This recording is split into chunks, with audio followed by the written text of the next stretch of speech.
warahmatullahi wabarakatuh. Kembali berjumpa dengan saya, Hersu Beno Arif dari Forum News Network. Apa kabar Anda? Semoga selalu dalam keadaan sehat walafiat. Anda masih ingat ya, beberapa waktu yang lalu kan KPU mengumumkan akan tetap menggunakan kotak kardus sebagai kotak suara pada Pilpres 2024, pemilu 2024. Padahal soal ini kan banyak sekali disoal dan dianggap bisa menjadi salah satu sumber kecurangan. Nah, ada banyak lagi ya yang sebenarnya potensi-potensi kecurangan yang terjadi, yang terulang lagi ya dari kecurangan pemilu tahun 2019 yang sangat mungkin terjadi pada tahun 2024. Nah, soal ini dibongkar oleh seorang ahli IT namanya Agus Maksum. Anda masih ingat ya, dulu ini dia sempat bikin heboh karena membongkar soal adanya 17,5 juta DPT abal atau dia menyebutnya sebagai invalid. Nah, saya akan mengajak Anda untuk ngobrol dengan Bung Agus Maksum, Mas Agus Maksum, ini seorang ahli IT. Apa saja sih kecurangan-kecurangan di pemilu 2017 yang berpotensi akan terjadi lagi pada pemilu 2024. Assalamualaikum, Mas Agus. Waalaikumsalam warahmatullahi wabarakatuh, Mas Hersu. Waalaikumsalam warahmatullahi wabarakatuh. Ya, alhamdulillah. Jadi saya mengikuti beberapa kali sesi Anda ya, sesi penjelasan Anda tentang potensi-potensi kecurangan. Coba, tapi saya ingin para viewer saya ini mendengar kembali bagaimana penjelasan Anda soal potensi kecurangan itu. Iya, Mas Hersu. Jadi saya sebenarnya juga agak kaget ketika membaca berita tentang kotak suara kardus ya di Tempo itu. Dan kemudian saya menjadi ingat beberapa hal yang terkait dengan Pilpres. Kotak kardus itu sebenarnya pemicu kan. Kotak kardus itu diproduksi karena undang-undang pemilu yang dipakai pada waktu itu, dan itu cukup menjadi perdebatan. Undang-Undang Nomor 7 Tahun 2017. Nah, di dalam Undang-Undang 2000 Tahun 17 itulah yang melahirkan akhirnya kotak kardus digembok itu. Nah, ini kan saya juga menjadi agak kaget karena sebenarnya saya bertanya-tanya kepada banyak pakar yang terkait dengan pemilu dan undang-undang pemilu itu, khususnya Bu Husnul Mariah. Saya intensif berkomunikasi dengan beliau. Itu ternyata undang-undang ini tetap dipakai dan tidak ada perubahan. Di mana undang-undang itu kan melahirkan segala macam kecurangan-kecurangan dan berbagai hal di tahun 2019. Salah satu diantaranya adalah kotak kardus digembok. Nah, kotak kardus digembok itu kan menjadi persoalan. Kenapa? Karena penghitungan suara itu kan lambat sekali. Jadi 1 bulan, 17 April baru selesai 21 Mei, itu kan 1 bulan lebih. Nah, dalam perjalanan kardus itu kan dari TPS sampai ke sana itu kalau dia bentuknya kardus, itu kan kemudian ternyata silahkan dicek di YouTube itu banyak sekali berbelok arah kemana-mana dulu sebelum akhirnya ke tempat itu, dan itu kan sangat mudah dibongkar dan diganti kan gitu. Pertama itu, dan itu banyak sekali terjadi. Dan ini kok tetap dipakai. Nah, yang kedua kemudian Mas Hersu, PT 20%. Jadi presiden threshold 20% itu kan ada di dalam undang-undang itu, berkali-kali digugat juga. Menurut saya kok nggak mempan ya, nggak ada yang ditanggapi secara positif oleh MK, itu ditolak-tolak legal standingnya kalau nggak salah ya, kalau saya ikuti itu kan juga ada di undang-undang itu. Nah, sehingga berarti PT 20% yang memungkinkan terjadinya pasangan capres itu hanya 2, ini akan terulang lagi undang-undang di situ ya. Yang ketiga adalah kemudian DPT yang saya sebut sebagai DPT, orang menyebutnya DPT abal-abal, tapi itu adalah DPT yang simpelnya saya mengatakan gini, DPT yang sesungguhnya tidak ada orangnya, tetapi dimasukkan ke dalam DPT sehingga kemudian DPT-nya itu nanti ada suara yang tercetak, namun tidak ada pemilihnya, dan itu jumlahnya puluhan juta.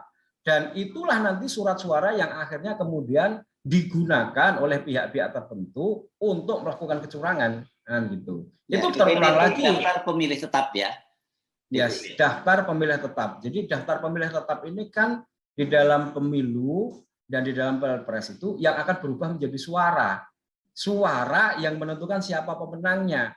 Nah, jadi kan ini harus sama dengan jumlah pemilih atau jumlah penduduk yang terdaftar itu. Nah, kalau kemudian terdapat puluhan juta DPT di mana tidak ada orangnya, tapi ada di dalam list, maka dicetak surat suaranya. Nah, surat suaranya ini nanti kan kemudian masuk juga itu. Kapan proses masuknya? Nah, itu nanti kita bisa diskusikan kan gitu Ya, ya. ini Itu berarti akan terulang ini lagi. panjang nih, data-datanya panjang. Tapi kira-kira gini lah, Ya. angka DPT palsu inilah yang akan menentukan gitu kemenangan seorang kandidat ya gitu, karena ditambahkan hampir dipastikan ditambahkan kepada kandidat yang dipersiapkan untuk menang itu gitu ya kira-kira Mas. Iya, ditambahkannya dimasukkan ke dalam kotak kardus.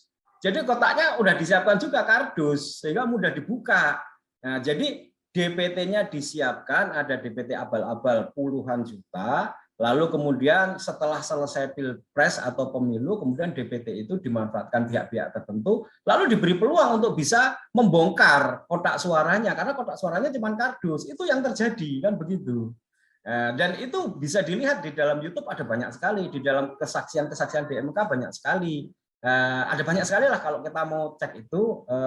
Dan sebenarnya ini Pak Hersu ya dan Mas Hersu ya, 3 hari sebelum Pilpres itu saya menghadap ke KPU mempresentasikan tentang modus ini. Nanti saya bisa presentasikan di sini apa itu namanya, dan itu belum pernah dibongkar. Dan itu saya sama KPU saya minta tolong direkam, suatu saat saya minta bahwa saya mempresentasikan nanti akan terjadi kecurangan dan modus kecurangannya itu seperti ini. Nah, nanti bisa kita apa namanya bisa saya perlihatkan juga, dan ini belum pernah kita bongkar di muka publik. Hanya tanggal 14 itu pada saat H-3 kan Pilpresnya tanggal 17, dan benar kecurangannya seperti itu. Saya mempresentasikan DPT abal-abal itu nanti digunakan kayak begini, saya bilang. Dan kemudian memang kejadiannya kayak begitu. Nanti bisa kita kita tampilkan lah, Mas Yesus. Nah, yang keempat itu adalah dengan undang-undang itu, Mas Hersu, ya. KPU itu kalau melakukan kecurangan atau bahkan namanya tindak pidana di dalam pemilu itu, dia tidak bisa ditindak oleh polisi atau kejaksaan. Dia hanya bisa ditindak oleh Bawaslu.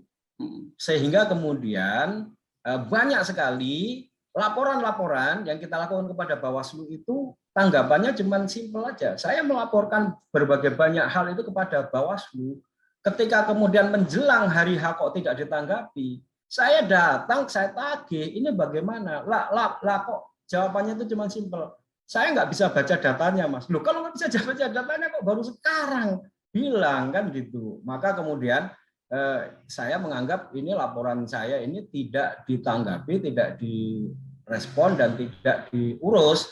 Maka kemudian saya lapor ke polisi, ke Bareskrim. 3 hari berturut-turut saya melaporkan karena di Bawaslu tidak mendapat tanggapan. Jadi akhirnya kemudian inilah yang kemudian saya katakan, saya lapor ke Bareskrim. Dan kemudian di Bareskrim 3 hari berturut-turut kita berdiskusi. Bareskrim berkesimpulan ini memang tidak pidana, tapi bukan pidana umum, pidana pemilu. Pidana pemilu itu yang berhak menindak adalah Bawaslu. Ya saya bilang, lu ini saya sudah lapor ke Bawaslu 3 kali, tapi kemudian tidak di follow up atau tidak lanjuti. Makanya saya datang ke Bareskrim. Nah, Bareskrimnya bisa ngomong, ya sudah Anda mentok. Anda warga negara yang baik, sudah menyalurkan sesuai dengan undang-undang. Kami polisi itu tidak berwenang. Nah, gitu. Jadi tindak pidana pemilu itu ditindaknya oleh Bawaslu. Nah, Bawaslu sendiri tidak punya kekuatan menurut saya terhadap KPU. Dia seperti subordinat. Apa-apa yang kita laporkan dikoordinasikan. Saya berdiskusi dan melihat di situ dikoordinasikan malahan gitu loh. Nah, apa yang dikoordinasikan? 17,5 juta itu kemudian saya tanya waktu Bawaslu itu, kok laporannya sama persis sama KPU, Mas? Ini Bawaslu apa itu namanya melakukan follow up sendiri ke lapangan atau menggunakan datanya KPU? Menggunakan datanya KPU. Loh, gimana sih? Yang saya laporkan itu KPU. Kenapa kok malah menggunakan datanya KPU? Apakah Anda tidak mau follow up sendiri, mengecek sendiri ke lapangan? Nah, saya nggak bisa baca datanya. Loh, kok nggak bisa baca datanya gimana? Kalau nggak bisa baca datanya kan panggil saya lagi dong waktu itu, sehingga kemudian bisa di follow up. Kok kemudian, ini kan membuktikan dia subordinat kalau gitu. Nah, jadi gimana dia menindak kalau dia sendiri subordinat terhadap KPU gitu, Mas Versu. Oke, kalau nggak salah dulu waktu ketika Anda tampil dalam saksi ya di Mahkamah Konstitusi itu ada pertanyaan soal DPT kepada salah satu komisioner KPU ya yang sekarang sudah meninggal dia, Mas Firian itu ya. Itu gimana itu prosesnya waktu itu, Mas Agus? Nah, itu ada gini, Mas Ersu. Jadi ketika kita mendiskusikan soal DPT dan saya paparkan seluruh DPT yang janggal abal-abal itu, Hakim MK namanya Pak Arief kalau nggak salah itu memotong mengatakan bahwa itu kan proses. Nah, proses itu nggak perlu diulas lagi kalau sudah diputuskan. Maka kemudian Pak Arief itu, Hakim Arief itu, Hakim yang mulia ya harus. Ya, Arief Hidayat ya kalau nggak salah waktu itu masih ya Pak Arief Hidayat ya. itu menanyakan kepada KPU. Coba KPU jawab. Kapan ditetapkannya? Itu lama sekali KPU menjawabnya. Lempar-lemparan antara ketua KPU, kemudian Pak Hasyim Asyari yang sekarang jadi ketua KPU, sampai kemudian Pak Firian almarhum itu yang menjawab, tapi jawabannya juga tidak tegas. Nah, tidak tegas, lalu dikejar oleh Pak Arief Hidayat itu, jumlahnya kemudian juga tidak dijawab dengan tegas karena mereka harus berdiskusi dulu, ada nanti videonya. Lalu kemudian kapan itu ditetapkan kan gitu kan? Saya ditanya, DPT Pilpres itu tidak pernah ditetapkan oleh KPU sampai Pilpres itu berlangsung, saya bilang kan gitu. Nah, lalu kemudian akhirnya ditanya kapan itu ditetapkan dan finalnya dia mengatakan DPT itu ditetapkan pada tanggal 21 Mei atau 22 Mei saya agak lupa pokoknya tanggal itu. Tanggal itu baru ditetapkan. Loh Pak Arief Hakim tanya, "Loh, Pilpresnya kapan?" 17 April. Loh, kok tanggal 21 Mei itu kan berarti 1 bulan setelah itu. Nah, jadi ini benar. Jadi itu sebenarnya terbukti DPT ini tidak pernah ditetapkan sampai Pilpres itu berlangsung dan baru ditetapkan pada tanggal 21 atau 22 nanti kita cek Mei di mana kemudian itu menjelang pengumuman hasil Pilpres di mana di situ terjadi perubahan data DPT dan bahkan perubahan TPS. Ada beberapa TPS, saya lupa 6 atau 9 TPS yang dihilangkan. Nah, jadi bagaimana itu Pilpres terjadi atau pemilu terjadi, DPT-nya belum ditetapkan secara final, kami sebagai tim BPN, ya salah satu pasangan capres, tidak menerima DPT finalnya seperti apa, kami tagih tanggal 14 itu. Lalu kemudian belum dikasihkan, katanya H-1 nanti akan dikasih, tapi belum dikasih. Dan kemudian memang terbongkar di dalam sidang MK itu memang baru ditetapkan pada tanggal 21 Mei, artinya 1 bulan lebih setelah Pilpres itu baru ditetapkan. Jadi ini memang aneh banget ya, ada ada Pilpresnya sudah berlangsung, tapi DPT-nya baru belakangan ditetapkan. Itu kok bisa sampai terjadi semacam itu? Dan itu dia makanya saya juga karena kemudian saya juga waktu itu juga agak dalam keadaan mental yang kurang stabil. Kenapa? Karena petitum tentang DPT itu hilang dari tuntutan. Pada awalnya kita itu sepakat petitumnya, tuntutannya itu adalah DPT yang tidak ditetapkan sampai pada Pilpres itu akan kita gugat sebagai bagian petitum. Artinya gugatannya itu masuk sehingga kemudian ya hasil Pilpres dan hasil pemilu harus dibatalkan. Karena DPT-nya belum tetap, tapi masalahnya adalah saya tidak tahu nanti bisa dikonfirmasi kepada pengacara kenapa petitum tentang itu hilang. Dan lalu kemudian petitumnya justru beralih kepada klaim kemenangan di mana kita itu nggak punya bukti C1. Nah, itu nanti lain seri kita diskusikan ya khusus. Ya, dan akhirnya kita tahu bahwa keputusan Mahkamah Konstitusi menolak ya gugatan yang diajukan oleh pasangan Prabowo Sandi pada waktu itu ya, Mas Agus. Ya, oke. Nah, menurut Anda ini pada tahun 2024 itu di mana lubang-lubangnya? Apakah akan sama dengan kecurangan pada Pilpres 2019 atau ada modus baru lagi? Nah, jadi saya melihatnya dari sisi undang-undang, saya agak kaget ternyata kok undang-undangnya sama yang dipakai. Nah, karena undang-undang yang dipakai itu sama, maka undang-undang itu kan dari undang-undang itulah lahir kotak suara kardus. Nah, lalu kemudian sudah menjadi berita bahwa KPU tetap akan menggunakan kotak suara kardus kan gitu. Berarti udah jelas kan kotak suara kardusnya terulang. Nah, disebabkan oleh undang-undangnya yang dipakai sama. Yang kedua yaitu tadi modus KPU yang tidak bisa digugat pidana. Kenapa? Karena hanya kepada Bawaslu. Sementara Bawaslu itu subordinat, lemah sekali posisi Bawaslu terhadap KPU. Itu seperti satu tim aja, coba lihat, nah. Seperti satu tim. Jadi apa-apa dikoordinasikan, gitu ya. Termasuk yang dalam laporan saya itu, saya bertanya betul itu, kok laporannya sama persis? Saya bilang dengan yang di KPU, ini Bawaslu melakukan survei sendiri, pengecekan di sini, enggak menggunakan data KPU lah. Gimana sih? Nah gitu. Jadi itu berarti pasti akan terulang. Siapapun akan melakukan gugatan kecurangan, ya pidana pemilu itu pasti akan mentok di Bawaslu. Bawaslunya itu tidak memfollow up secara maksimal karena posisinya menurut saya lemah dalam undang-undang itu terhadap KPU. Nah ini saya tentu tidak bisa berkomentar, ini pakar hukum yang mestinya harus mengomentari ya. Tentang bagaimana ini, karena kemudian polisi saya lapori, polisi merasa nggak berwenang kok. Gitu. Udah jelas kita diskusi di Baris-Krim mengatakan polisi saya nggak berwenang, undang-undangnya tidak begitu, jadi saya nggak bisa menindak kan gitu. Ya. Jadi harus lapor ke Bawaslu. Itu yang kedua ya soal polisi. Yang ketiga ya DPT udah pasti. DPT itu sudah pasti karena DPT disusun berdasarkan undang-undang itu bunyinya adalah begini, Mas Hersu. Jadi DPT tahun sebelumnya ya itu digunakan sebagai sumber utama DPT. Sumber utama. Ya. Karena apa? Dianggap ini valid. Kenapa kok valid? Iya, secara hukum kan sudah diputuskan itu dipakai dan digunakan untuk sebuah perhelatan dan hasilnya diakui kan gitu. Satu. Sehingga kemudian itu dijadikan sebagai sumber utama. Yang kedua adalah sumber utamanya itu DP4 Dukcapil. DP4 itu singkatan dari data penduduk potensial pemilih pemilu. Itu berasal dari Dukcapil. Nah, ini biasanya diserahkan oleh Dagri. Dan itu jumlahnya biasanya hampir sama dengan jumlah DPT. Misalnya yang tahun 2019 itu 196.700.000 sekian. DPT pada waktu itu kan 192 juta. Orang beranggapan bahwa DPT itu dibuat berdasarkan data penduduk itu.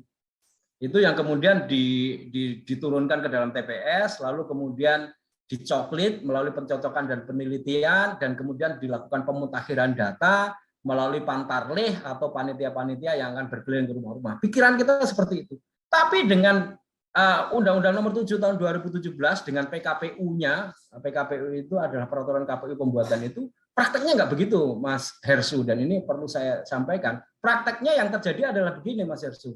DPT tahun sebelumnya itu dianggap valid. Udah ini valid. Oke. Lalu kemudian DP4 Dukcapil yang jumlahnya 196 juta itu, kalau tahun sekarang yang berarti hampir 200 juta itu, hanya diambil 2 item, yaitu pemilih pemula. Pemilih pemula itu terjadi 2 item. Satu, mereka yang berusia 17 tahun pada saat pemilu itu diambil. Nah, lalu kemudian mereka yang pensiun dari TNI dan Polri itu kemudian diambil datanya. Nah, itu kira-kira dari seluruh data DP4 Dukcapil itu kurang dari 10%. Kurang dari 10%. Lalu ditambahkan ke dalam DPT tahun sebelumnya. Nah, ini DPT yang kemudian akan jadi itu. Inilah yang lalu dilakukan coklit dan pemutakhiran. Nah, cilakanya coklit dan pemutakhiran itu ternyata tidak dilakukan menyeluruh. Nah, ini saya nanti bisa tampilkan data-datanya. Tidak menyeluruh, random. Ya. Nah, nanti ini kita obrolin khusus ya soal DPT yang waktu itu kalau nggak salah Anda sebut 17,5 juta ya yang DPT abal itu ya. Ya. Oke. Nah, sekarang pertanyaan berikut, waktu itu ada juga ribut-ribut soal tabulasi suara. Apakah itu juga bagian dari kecurangan pemilu karena banyak sekali yang mempersoalkan pada waktu itu? Ya, situng ya, itu tabulasi suara situng. Nah, ini sebenarnya nanti Pak Sugi ini yang lebih lebih bisa memberikan angka-angkanya karena saya ini kan ada di DPT, sementara untuk situng itu ada di Pak Sugi ya. Dan sebenarnya situng itu di tim IT ya, ini saya sampaikan di tim IT itu sudah merekomendasikan jangan mengklaim kemenangan di MK dengan menggunakan situng. Kenapa? Situng ini tidak diakui, yang diakui itu C1. Sementara kita itu tidak punya C1 yang lengkap C1 kita sangat minim. Kenapa? Karena terus terang saja ini baru saya sampaikan ya di sini, tim BPN itu tidak punya saksi BPN di Prabowo Sandi ya. TPS. Ya, tim BPN Prabowo Sandi itu tidak punya saksi ya yang sehingga kemudian punya C1. Jadi C1-nya itu minim sekali. Jadi kita itu mendapatkan hitungan itu berasal dari C1 plano yang kita peroleh langsung dari TPS, dipoto langsung kemudian kita rekap. Nah, C1 plano itu kan bukan C1 yang diakui sebagai perhitungan. C1 yang diperhitungan itu kan yang dibawa saksi kemudian dikumpulkan. Nah, itu kita nggak punya. Nah, jadi kemudian sebenarnya kita menemukan ada banyak sekali kecurangan di dalam situng. Itu nanti Pak Sugi itu ya, Cak Sugi itu bisa kita minta juga untuk menjelaskan tentang kecurangan-kecurangan itu banyak sekali. Dan sebenarnya di tim IT itu bersepakat bahwa nanti itu hanya akan membuktikan terjadinya kecurangan-kecurangan dan itu sangat signifikan. Kita lebih memprioritaskan sebenarnya petitumnya itu DPT-nya dibatalkan karena sampai pilpres atau pemilu terjadi itu sebenarnya kita tidak memiliki DPT tetap dan itu terbukti di dalam MK. Tapi masalahnya tidak ada di petitum itu dia. Ya, oke. Tapi ini tadi ada menarik ya. Sebenarnya tim Prabowo Sandi itu waktu itu tidak punya cukup saksi ya di TPS ya. Saksinya terbatas. Tapi kok pada waktu itu berani mengklaim kemenangan tuh gimana ceritanya itu Mas Agus? Wah, ini dia. Jadi ini kalau diceritakan ini agak gawat ini Mas Hersu ini. Okay. Jadi sebenarnya gini, sebenarnya tim IT kami itu sebenarnya merekomendasikan itu, tapi tiba-tiba muncul orang di luar kami. Nah, orang itu kemudian kita saya tahu sebenarnya namanya Hadi Pranoto. Hadi Pranoto itu belakangan kita kenal dia waktu itu dia menemui tim di BBN lah, saya nggak usah sebut namanya, dan mengaku sebagai profesor komputer. Lalu kemudian menjanjikan bisa membuat hitungan-hitungan, membalik macam-macam gitu ya, dan lain sebagainya. Dan kemudian saya bertemu dengan Hadi Pranoto itu, dan saya tanya-tanya tentang itu. Saya berkesimpulan orang ini nggak ngerti apa-apa sih, gitu. Makanya jangan dipakai gitu kan. Dia itu mengklaim bahwa dia itu bisa membalik server yang ada di KPU kan gitu. Wah, ini ngawur sih kan. Nah, lalu kemudian saya entah bagaimana kok kemudian dia itu kemudian berhasil. Nah, ini tolong diwawancara ini nanti pengacara-pengacara itu mempengaruhi pengacara dan kemudian membuat hitungan mengklaim kemenangan. Itu saya tidak tahu. Nanti dulu. Iya, oke. Itu saya tidak tahu. Nanti dulu, Profesor Hadi Pranoto ini namanya kok mirip sama orang yang mengklaim pada waktu itu menemukan obat COVID ya? Kalau nggak salah yang seperti Iya betul, itu betul. Orangnya sama. Orang yang sama. Jadi dia jauh setelah pilpres ya, orang itu kemudian membuat heboh kita semua dan kemudian mengaku diwawancara Enji kan, kalau nggak salah itu penyanyi ya, Enji penyanyi. Iya, itu mengaku sebagai profesor biologi molekuler atau apa gitu loh ya. Ya, kok orang ini lagi jamu COVID. Dulu mengaku sebagai ahli IT, profesor. Nah, sekarang kok mengaku sebagai profesor, saya bingung juga. Dan orang inilah yang kemudian, silakan tanya para pengacara itu, saya juga nggak paham. Bagaimana kemudian bisa mempengaruhi pengacara itu dan kemudian membuat klaim kemenangan dari hitungannya tim dia. Nah, udah gitu aja. Oke, tetapi kalau dari sisi tim IT Anda sebenarnya juga bukan mempersoalkan klaim kemenangan karena faktanya dengan penambahan DPT ABAL tadi itu bisa mengubah perhitungan gitu ya, Mas Agus ya. Iya, jadi kalau tim kami itu lebih fokus kepada bagaimana membuktikan DPT ini sebenarnya tidak valid dan sampai pilpres dilaksanakan itu tidak ada DPT yang ditetapkan. Nah, sehingga kemudian kita meminta kepada MK itu untuk membatalkan hasil pilpres. Sementara situng itu kita bersepakat kita hanya akan membuktikan terjadi kecurangan yang sangat masif. Ini loh kecurangannya itu, dan itu berhasil kita buktikan. Tapi tidak kita gunakan untuk klaim kemenangan karena situng itu oleh KPU sudah sebelum MK dan sebelum penetapan itu sudah dieliminir oleh dia dengan mengatakan pilpres itu dihitung dari hitung manual berjenjang. Nah, situng itu tidak dianggap sebagai hitungan yang digunakan untuk menghitung kemenangan. Nah, itu masalahnya sih. Ya. Tetapi sebenarnya dengan melihat angka situng yang berubah-ubah itu kita bisa mendapatkan indikator gitu ya, terjadi proses Iya, kecurangan. betul. Oke.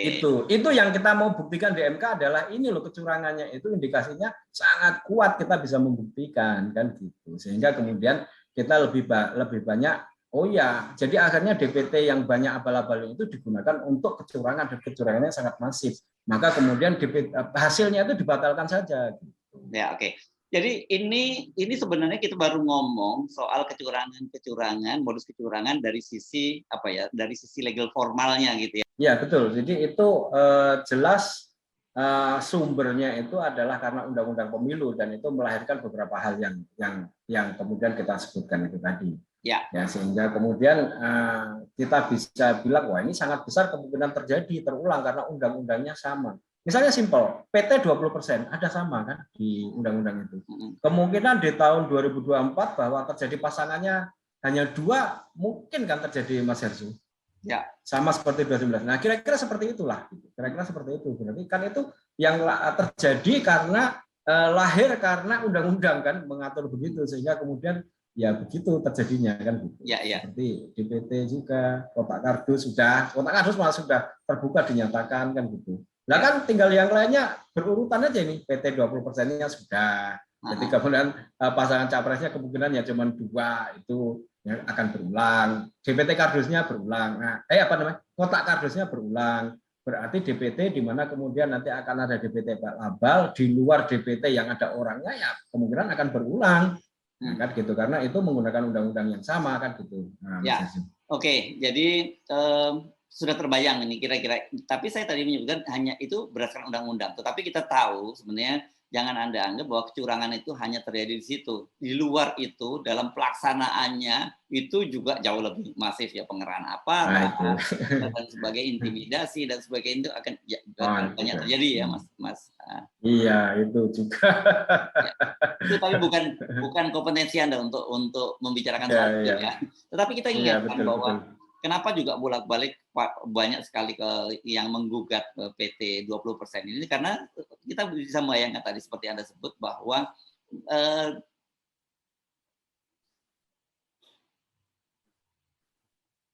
Kenapa?